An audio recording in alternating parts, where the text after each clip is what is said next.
একদিকে সমুদ্রপথে টহল দিচ্ছে যুদ্ধজাহাজ, অন্যদিকে মরুভূমির বুক জুড়ে যেন তৈরি হচ্ছে নতুন সংঘাতের ছক। মধ্যপ্রাচ্যের আকাশে যখন আবারও ঘন হচ্ছে যুদ্ধের কালো মেঘ, ঠিক তখনই ইয়েমেন থেকে এসেছে কঠোর এক বার্তা।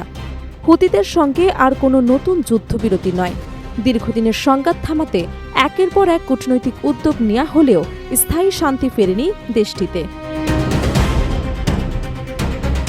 এবার তাই আলোচনার টেবিলের বদলে আরও কঠোর অবস্থানের ইঙ্গিত দিচ্ছে ইয়েমেন সরকার। কিন্তু কেন হঠাৎ এমন সিদ্ধান্ত? কূটনীতির দরজা কি সত্যি বন্ধ হয়ে যাচ্ছে, নাকি এটি হুতিদের ওপর চাপ বাড়ানোর নতুন কৌশল?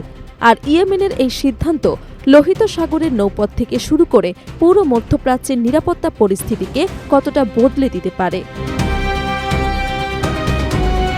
ইয়েমেনে দীর্ঘদিন ধরে চলা রাজনৈতিক ও সামরিক সংঘাত নতুন করে গুরুত্বপূর্ণ মোড় নিয়েছে।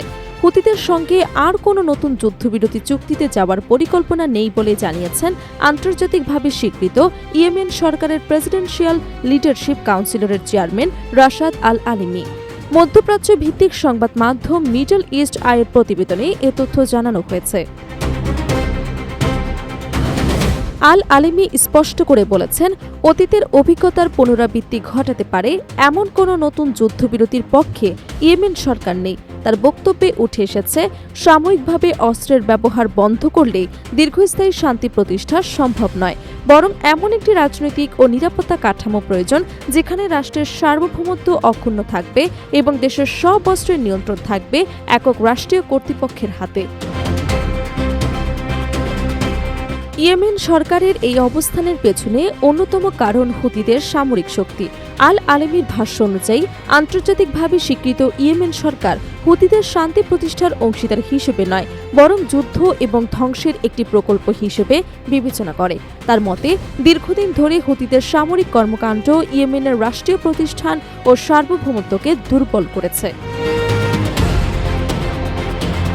এ কারণেই আন্তর্জাতিক সম্প্রদায়ের দৃষ্টিভঙ্গিতেও পরিবর্তন প্রয়োজন বলে মনে করেন আল আলিমি। তার বক্তব্য অনুযায়ী আলোচনার মূল বিষয় শুধু হুতিদের সঙ্গে কিভাবে সমঝোতা করা যায়, এতে সীমাবদ্ধ না থেকে ইয়েমেনের নিরাপত্তা, আন্তর্জাতিক নৌ চলাচলের স্বাধীনতা, আঞ্চলিক স্থিতিশীলতা এবং আন্তর্জাতিক শান্তি এবং নিরাপত্তা রক্ষার দিকে মনোযোগ দেওয়া উচিত।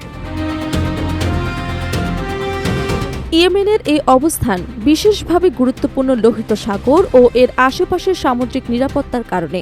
এই অঞ্চলের নৌপথ আন্তর্জাতিক বাণিজ্যের জন্য অন্যতম গুরুত্বপূর্ণ। সাম্প্রতিক বছরগুলোতে হুতিদের বিভিন্ন সামরিক কর্মকাণ্ডের কারণে লোহিত সাগর ও আশেপাশের জলপথে বাণিজ্যিক জাহাজ চলাচল নিয়ে উদ্বেগ তৈরি হয়েছে। ফলে ইয়েমেনের অভ্যন্তরীণ সংঘাত এখন আর শুধু দেশটিতে সীমান্তের মধ্যেই সীমাবদ্ধ নেই, এর প্রভাব পড়ছে বৃহত্তর আন্তর্জাতিক নিরাপত্তা এবং বৈশ্বিক বাণিজ্যের ওপর। এমন পরিস্থিতিতে আল আলিমি আরও কঠোর সতর্কবার্তা দিয়েছেন। তিনি বলেছেন, এখন থেকে হুতি মিলিশিয়ারিদের কোনো কর্মকাণ্ড জবাবহীন রাখা হবে না। প্রয়োজনে ব্যাপক প্রতিরোধমূলক ব্যবস্থা নেওয়ার কথা জানিয়েছেন তিনি।